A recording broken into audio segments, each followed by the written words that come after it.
আল্লাহ পাক রব্বুল আলামিন মানুষগুলা ইন্তেকাল করার পর মানুষগুলাকে কয়েকটা শ্রেণীতে বিভক্ত করবেন। এক নাম্বার হলো আল্লাহ পাক রব্বুল আলামিন কিছু মানুষকে বিনা হিসাবে জান্নাতে দিয়ে দিবেন, সুবহানাল্লাহ।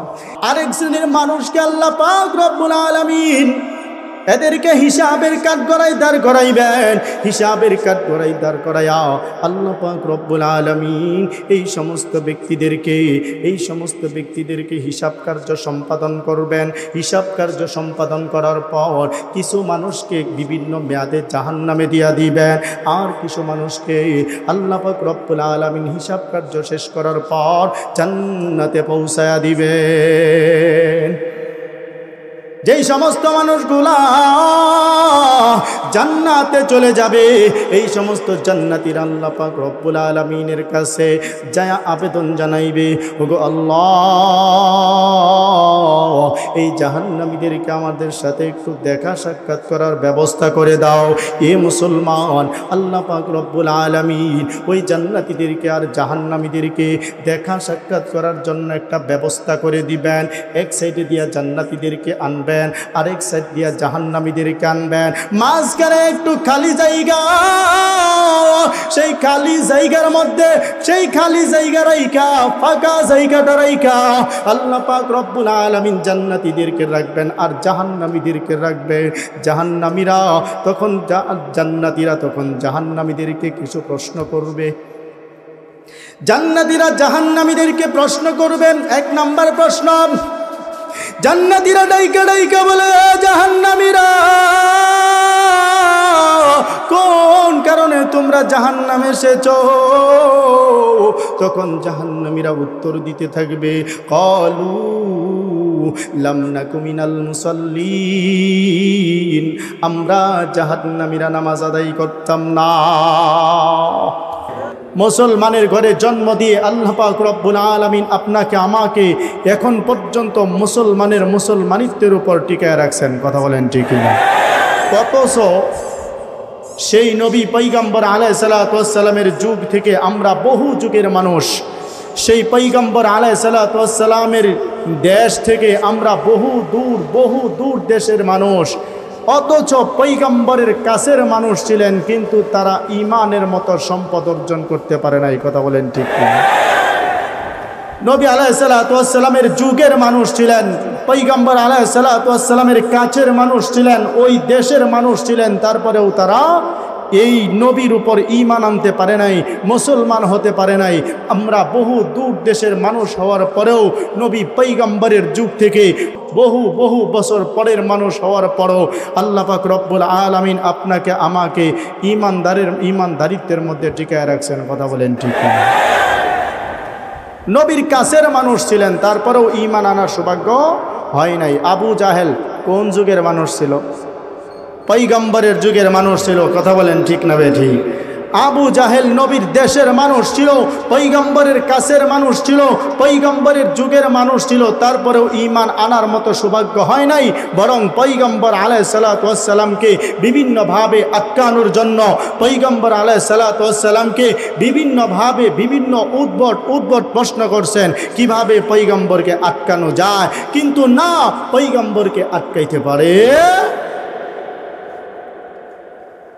উদ্ভট প্রশ্ন করছেন, পয়গম্বরকে কিভাবে আটকায় যাওয়া যায়, মুহাম্মদকে কিভাবে দমিয়ে দেওয়া যায়, কিন্তু দমায় রাখতে পারে। এ মুসলমান ইমানদার আল্লাহর বান্দা গোলাম,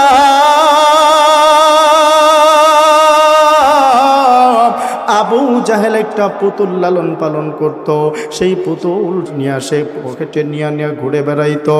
এ মুসলমান, মাঝে মধ্যে সেই পুতুলটারে সে পূজা করত, সে ভগবান হিসেবে সেই পুতুলটারে মানত। এ মুসলমান, সেই পুতুলটারে সে সুন্দর করে ধোয়া মুইসা পরিষ্কার করে রাখত। ছোট একটা পুতুল, সেই পুতুলটারে আপনার আমার পয়গম্বরকে পরীক্ষা করার জন্য, আপনার আমার পয়গম্বরকে পরীক্ষা করার জন্য জন্য সেই পুতুলটার হাতের মুষ্টির মধ্যে নিয়াম পয়গম্বর আলাইহিস সালাতু ওয়াস সালামের সামনে এইভাবে ধরে দিছে। পয়গম্বরের সামনে ধরে দিয়া বলে, মুহাম্মদ বলো বলো আমার হাতের মুষ্টির মধ্যে কি আছে? আমার হাতের মুষ্টির মধ্যে যেই জিনিসটা আছে পয়গম্বর তুমি যদি বলতে পারো আমি আবু জাহেল ঈমান এনে ফেলবো। এ মুসলমান, পয়গম্বর আলাইহিস সালাতু ওয়াস সালাম নিজের শাহাদাত আঙ্গুলটা বের করে সেই আবু জাহেলের হাতের মুষ্টির দিকে ইশারা করলেন। এ মুসলমান, আবু জাহেলের সেই মুষ্টির দিকে আল্লাহর পয়গম্বর ইশারা করলেন। আল্লাহর পয়গম্বরের ইশারা কিন্তু যেমন তেমন ব্যক্তির হাতের ইশারা না। আল্লাহর পয়গম্বরের হাতের ইশারার পাওয়ার কিন্তু যেমন তেমন ব্যক্তির হাতের ইশারার পাওয়ার না। আল্লাহর পয়গম্বর সেই আবু জাহেলের হাতের মুষ্টির দিকে শাহাদাত আঙ্গুল দ্বারা ইশারা করে বললেন, আল্লাহর কোন মাখলুক, আল্লাহর কোন মাখলুক তুমি এই আবু জাহেলের মুষ্টির মধ্যে আছো?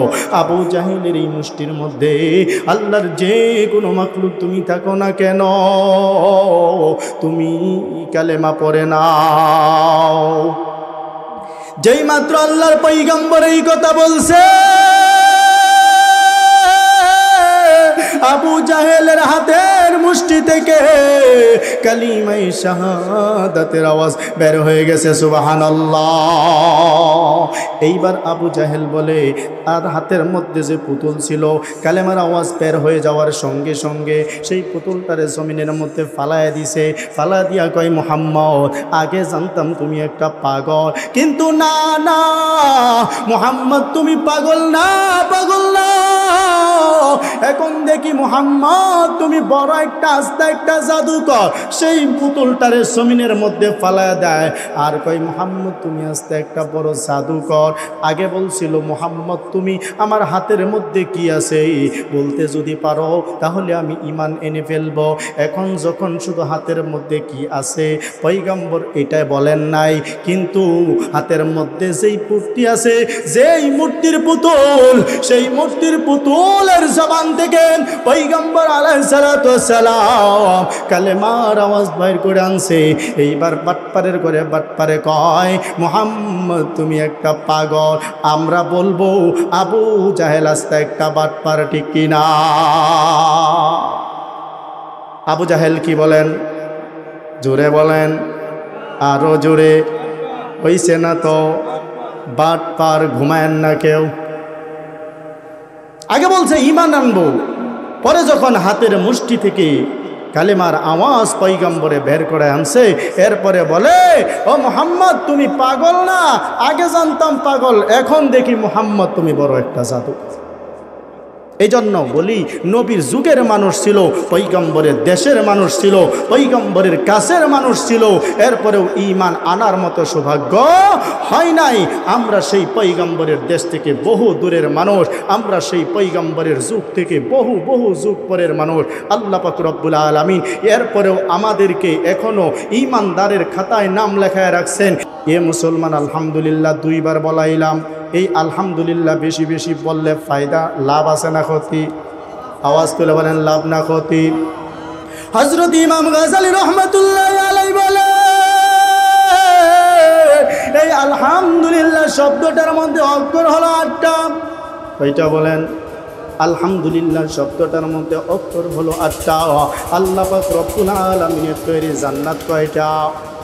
আওয়াজ করে বলেন, আল্লাহ পাক রব্বুল আলামিনের জান্নাত কয়টা? আলহামদুলিল্লাহ শব্দের মধ্যে অক্ষর হলো 8টা।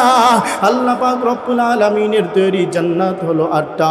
এই 8 অক্ষর বিশিষ্ট আলহামদুলিল্লাহ শব্দের মাধ্যমে আমার কোনো বান্দা বান্দি যদি আমি আল্লাহ পাক রব্বুল আলামিনের শুকরিয়া আদায় করে, আমি আল্লাহ পাক রব্বুল আলামিন ওই বান্দার জন্য জান্নাতের 8টা দরওয়াজা খুলে দেব। সুবহানাল্লাহ। হামদে বেহাদ মর খুদায়ে পাকের হামদ বেহাদ মর খুদায়ে পাকের আকে ইমাদাদ মুশতে খাকের আকে দর আদম দমি দরুহেরা দাদে আজ তুফান নাজত রুহেরা চিল্লান মেরে বলেন আলহামদুলিল্লাহ। মুসলমান ভাইরা আমার, আপনাদের সামনে একটা আয়াত তেলাওয়াত করেছি, খুবই সংক্ষিপ্ত আকারে সেই আয়াতটাকে সামনে রেখে মাত্র কয়েক মিনিট আলোচনা করব। আল্লাহ পাক রব্বুল আলামিন যদি তৌফিক দান করেন, আমি আপনাদের সামনে যে আয়াতটা তেলাওয়াত করেছি, এ মুসলমান দুনিয়ার কাফের মুশরিক এরা কোরআনকে মানে না, কোরআনের কোনো আয়াতকে মানে না, কোরআনের কোনো তর্জমা কোনো অর্থকে এরা বিশ্বাস করে না। কিন্তু আপনাদের সামনে আমি যে আয়াতটুকুন তেলাওয়াত করেছি, এই আয়াতের তর্জমা, এই আয়াতটাকে কোনো কাফের মুশরিকরা অস্বীকার করতে পারে। আল্লাহ পাক রব্বুল আলামিন বলেন, কুল্লু নাফসিন যায়িকাতুল মাউত। দুনিয়ার মধ্যে যত প্রাণী আছে, যত জানদার আছে, যারা জান নিয়ে দুনিয়ার মধ্যে আসছে, এই সমস্ত প্রাণীদের কোনো না কোনো একদিন মৃত্যুর স্বাদ আস্বাদন করতে হবে, ঠিক না? আল্লাহ পাক রব্বুল আলামিন মানুষগুলা ইন্তেকাল করার পর মানুষগুলাকে কয়েকটা শ্রেণীতে বিভক্ত করবেন। এক নাম্বার হলো আল্লাহ পাক রব্বুল আলামিন কিছু মানুষকে বিনা হিসাবে জান্নাতে দিয়ে দিবেন, সুবহানাল্লাহ। আরেক শ্রেণীর মানুষকে আল্লাহ পাক রব্বুল আলামিন এদেরকে হিসাবের কাঠগড়ায় দাঁড় করাইবেন। হিসাবের কাঠগড়ায় দাঁড় করাইয়া আল্লাহ পাক রব্বুল আলামিন এই সমস্ত ব্যক্তিদেরকে হিসাব কার্য সম্পাদন করবেন। হিসাব কার্য সম্পাদন করার পর কিছু মানুষকে বিভিন্ন মেয়াদে জাহান্নামে দিয়া দিবেন, আর কিছু মানুষকে আল্লাহ পাক রব্বুল আলামিন হিসাব কার্য শেষ করার পর জান্নাতে পৌঁছায়া দিবেন। যেই সমস্ত মানুষগুলা জান্নাতে চলে যাবে, এই সমস্ত জান্নাতীরা আল্লাহ পাক রব্বুল আলামিনের কাছে যায় আবেদন জানাইবে, ওগো আল্লাহ, এই জাহান্নামীদেরকে আমাদের সাথে একটু দেখা সাক্ষাৎ করার ব্যবস্থা করে দাও। এ মুসলমান, আল্লাহ পাক রব্বুল আলামিন ওই জান্নাতীদেরকে আর জাহান্নামীদেরকে দেখা সাক্ষাৎ করার জন্য একটা ব্যবস্থা করে দিবেন। এক সাইডে দিয়া জান্নাতীদেরকে আনবেন, আরেক সাইড দিয়া জাহান্নামীদেরকে আনবেন। মাঝখানে একটু খালি জায়গা, সেই খালি জায়গার মধ্যে, সেই খালি জায়গা রাইখা, ফাঁকা জায়গাটা রাইখা আল্লাহ পাক রব্বুল আলামিন জান্নাতীদেরকে রাখবেন আর জাহান্নামীদেরকে রাখবেন। জাহান্নামীরা তখন জান্নাতীরা তখন জাহান্নামীদেরকে কিছু প্রশ্ন করবে। জান্নাতীরা জাহান্নামীদেরকে প্রশ্ন করবেন। এক নাম্বার প্রশ্ন, জান্নাতীরা ডাইকা ডাইকা বলে, জাহান্নামীরা কোন কারণে তোমরা জাহান্নামে এসেছো? তখন জাহান্নামীরা উত্তর দিতে থাকবে, ক্বালু লাম নাকু মিনাল মুসাল্লিন, আমরা জাহান্নামীরা নামাজ আদায় করতাম না। এক নাম্বার প্রশ্ন করবে, তোমরা কিসের জন্য জাহান্নামে এসেছো? জাহান্নামীরা উত্তর দিবে, লাম নাকু মিনাল মুসাল্লিন, আমরা নামাজ আদায় করতাম না। দুই নাম্বার আবার প্রশ্ন করবে, আর কোন কারণে তোমরা জাহান্নামে এসেছো? জাহান্নামীরা ডাইকা ডাইকা বলবে, জান্নাতীরা ওয়ালাম নাকু নুতিমুল মিসকিন, আমরা মিসকিনদেরকে খানা খাওয়াইতাম না। এরপরে জান্নাতীরা আবার প্রশ্ন করবে, এই জাহান্নামীরা তোমরা যে জাহান্নামের মধ্যে এসেছ, এই জাহান্নামের পরিস্থিতিটা কেমন? কোন হালতে তোমরা জাহান্নামের মধ্যে জীবন কাটাও? এই জাহান্নামীরা কেমনে করে জাহান্নামের মধ্যে তোমরা দিন কাটাও? জাহান্নামের ভয়ঙ্কর পরিস্থিতি সম্পর্কে জাহান্নামীরা আর কি উত্তর দিবে? আল্লাহ পাক রব্বুল আলামিন নিজেই কোরআনের বিভিন্ন জায়গায় উত্তর দিয়া দিছে। কেমন ভয়ঙ্কর হবে? জাহান্নামীরা জাহান্নামের মধ্যে দীর্ঘদিন পর্যন্ত আগুনের মধ্যে পুড়তে থাকবে। পুড়তে পুড়তে পুড়তে পুড়তে একটা পর্যায়ে গিয়ে আল্লাহ পাক রব্বুল আলামিনকে ডাক মারবে। জাহান্নামীরা ডাইকা ডাইকা বলবে, আল্লাহ আল্লাহ আল্লাহ বইলা 1000 বার ডাক দিবে। 1000 বার ডাক দেওয়ার পর জাহান্নামীদের ডাকে আল্লাহ পাক রব্বুল আলামিন একটা বার ডাকে সাড়া দিবে। সাড়া দিয়া বলবে, এরে নাফরমান, কোন কারণে তোর আমি আল্লাহ তাআলারে ডাক মারলি? এরে পাপিষ্ঠর দল, কোন কারণে তোমরা আমি আল্লাহ তাআলারে ডাক মারলা? দুনিয়াতে থাইকা তো তোমরা একটা বারও আমি আল্লাহ তাআলাকে ডাক দাও নাই।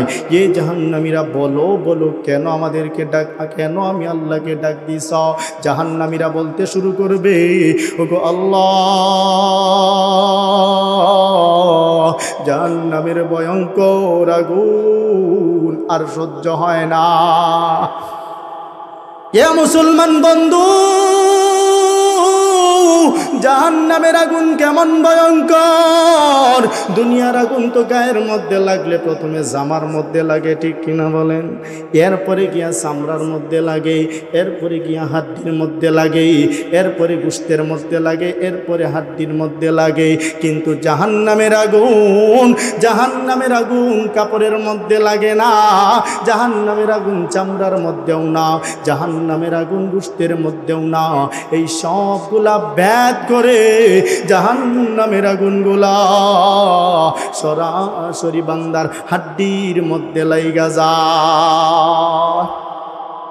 জাহান্নামীরা বলবে, আল্লাহ, এই জাহান্নামের আগুনের মধ্যে পুড়তে পুড়তে আল্লাহ শরীরটা তো একেবারে পুড়ে ছাই হয়ে গেছে। ওগো আল্লাহ, একে তো জাহান্নামের আগুনের মধ্যে পুড়ে ছাই, দ্বিতীয়ত পেটের মধ্যে ক্ষুধা লাগছে, ক্ষুধা। ওগো আল্লাহ, ক্ষুধার যন্ত্রণায় পেটের মধ্যেও আগুন জ্বলা গেছে। আল্লাহ বলে, এখন কি করব?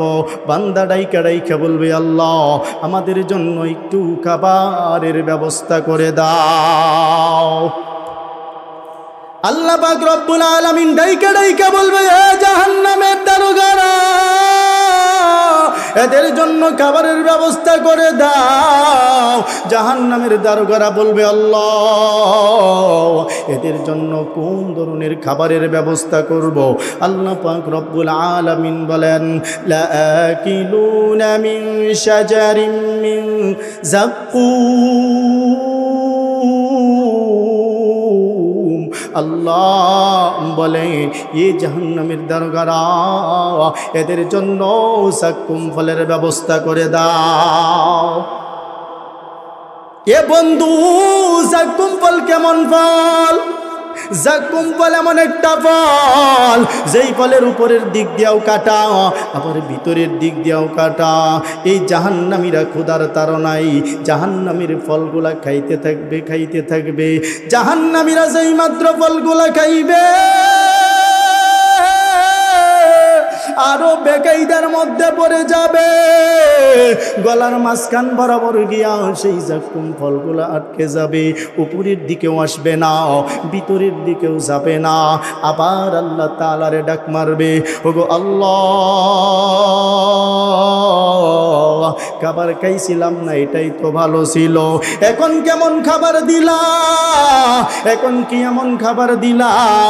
এই জাহান্নামের খাবার খায় তো আরো বেশি বেকায়দার মধ্যে পড়ে গেলাম। আল্লাহ তাআলা বলবে, এ বান্দা, এখন কি চাও? বান্দা বলবে, আল্লাহ, একটু পানির ব্যবস্থা করে দাও। আল্লাহ পাক রব্বুল আলামিন আবার জাহান্নামের দারোগাদেরকে ডাক মারবেন, এ জাহান্নামের দারোগারা, জাহান্নামের দারোগারা বলবে, আল্লাহ, এখন কি করা? আল্লাহ তাআলা বলবে, এদের জন্য পানির ব্যবস্থা করে দাও। আল্লাহ পাক রব্বুল আলামিনের কথার পরে জাহান্নামের দারোগারা বলতে শুরু করবে, ওগো আল্লাহ, এদের জন্য কোন ধরনের পানির ব্যবস্থা করব? আল্লাহ পাক রব্বুল আলামিন বলেন, ফাশারিবুনা আলাইহি মিনাল হামিম। এ জাহান্নামের দারোগারা এদের জন্য হামিমের ব্যবস্থা করে দাও। এ বন্ধু, হামিম এক জাতীয় পানি। কেমন পানি?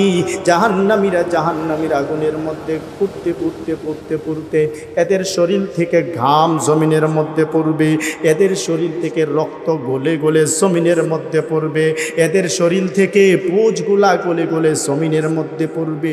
এই সবগুলা একসাথে পড়ে একটা মিক্স হয়ে যেই পানি তৈরি হবে, ওই পানিটার নাম হলো হামিম। জাহান্নামীরা পানি পিপাসার কাতর হয়া, পানির তাড়নায় পানি পিপাসায় কাতর হয়া সেই হামিম নামক পানিগুলো ডুব ডুব ডুব ডুব করে খাইবে। এ মুসলমান, সেই পানিগুলা কেমন পানি? যেই মাত্র পানিগুলা খাবে, পেটের মধ্যে যখন সেই পানিগুলা পড়বে, পানিগুলা পেটের মধ্যে যাওয়ার সঙ্গে সঙ্গে পেট থেকে তার নাড়ি ভুঁড়িগুলা গলে গলে জমিনের মধ্যে পিছনে রাস্তা দিয়া বের হয়ে যাবে। আল্লাহ পাক রব্বুল আলামিন বলেন, তুসকা মিন আইনিন আনিয়া, এদেরকে গরম পানি খাওয়ানো হবে। কাজী সানাউল্লাহ ফানিপতি রহমতুল্লাহি আলাইহি বলেন, এদেরকে গরম পানি খাওয়ানো হবে। কেমন গরম পানি? কয় দুনিয়ার মধ্যে যে বড় বড় পাহাড়গুলো আছে, এই বড় বড় পাহাড়গুলার মধ্যে এই তুসকা মিন আইনিন আনিয়া, জাহান্নামের এক ফোঁটা গরম পানি যদি ছেড়ে দেওয়া হয়, সেই জাহান্নামের এক ফোঁটা গরম পানির কারণে দুনিয়ার পাহাড়গুলা গলে গলে জমিনের সাথে মিশে যাবে, জমিনের সাথে মিশে যাবে। এই জন্য দোস্ত, আল্লাহ পাক রব্বুল আলামিন আপনাকে আমাকে যে ভাগগুলা করবেন, কিছু মানুষকে জান্নাতি, কিছু মানুষকে জাহান্নামী, আমরা এখানে আজকে যারা আছি, আমরা সকলেই কি কোন ভাগে থাকতে চাই?